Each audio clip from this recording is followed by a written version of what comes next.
ভয়াবহ সন্ত্রাসী হামলায় যখন বিপর্যস্ত ভূস্বর্গ কাশ্মীর, তখন এর বিরুদ্ধে ভারত জুড়ে মসজিদের মিনারে মিনারে উঠল প্রতিবাদ ও প্রার্থনার ধ্বনি। 25 এপ্রিল শুক্রবার জুমার নামাজের পর দোয়ার শব্দে প্রকম্পিত হয় গোটা দেশ।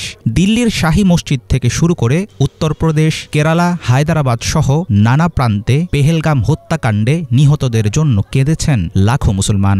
ভারতীয় মুসলিমদের এমন পদক্ষেপ প্রমাণ করছে কাজে আসছে না মোদী সরকারের ধর্মীয় বিভেদের রাজনীতি।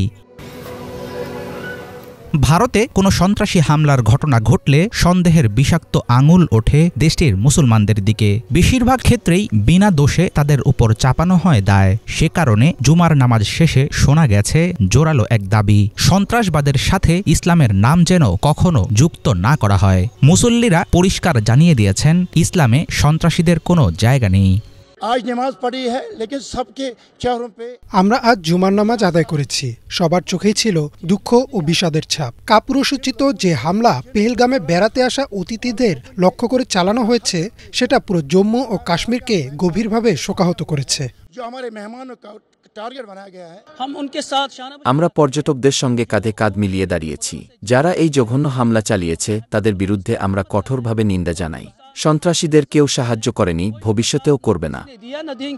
পেহেলগাম হত্যাকাণ্ডের জেরে গোটা ভারতে জোরালো হয়েছে প্রতিবেশী পাকিস্তানের বিরুদ্ধে কঠোর ব্যবস্থা নেয়ার দাবি। নয়াদিল্লির অভিযোগ, কাশ্মীরে সন্ত্রাসবাদকে অর্থ ও মদত যোগাচ্ছে ইসলামাবাদ। অবশ্য হামলায় জড়িত থাকার অভিযোগ স্পষ্টভাবে অস্বীকার করে আসছে পাকিস্তান। জুমার খুতবা ও বয়ানে রক্তক্ষয়ী হামলার নিন্দা জানিয়ে জম্মু কাশ্মীরের ইমামরা বলেন, ইসলামের নাম ব্যবহার করে যারা সন্ত্রাস ছড়ায় তারা ধর্মের অপমান করে। নিহতদের সাথে সাথে জাতির শান্তি ও নিরাপত্তার জন্য দোয়া করেছি। কান্না জড়ানো কণ্ঠে এমন মন্তব্য করেন হায়দ্রাবাদের এক ইমাম। দোষীদের কঠোর শাস্তির দাবিও করেন সারা দেশের মুসল্লিরা। আমাদের একত্রিত হওয়া উচিত, যাতে নিজের দেশকে রক্ষা করতে পারি। হামলাকারী সকল সন্ত্রাসীদের কঠোরভাবে ঘৃণা জানাচ্ছি। সরকারের প্রতি আবেদন, যেন দোষীদের দৃষ্টান্তমূলক শাস্তি দেওয়া হয়। ভবিষ্যতে এমন ঘটনা যেন আর না ঘটে। আল্লাহ আমাদের দেশকে শান্তি ও সম্প্রীতির পথে এগিয়ে নিয়ে যান।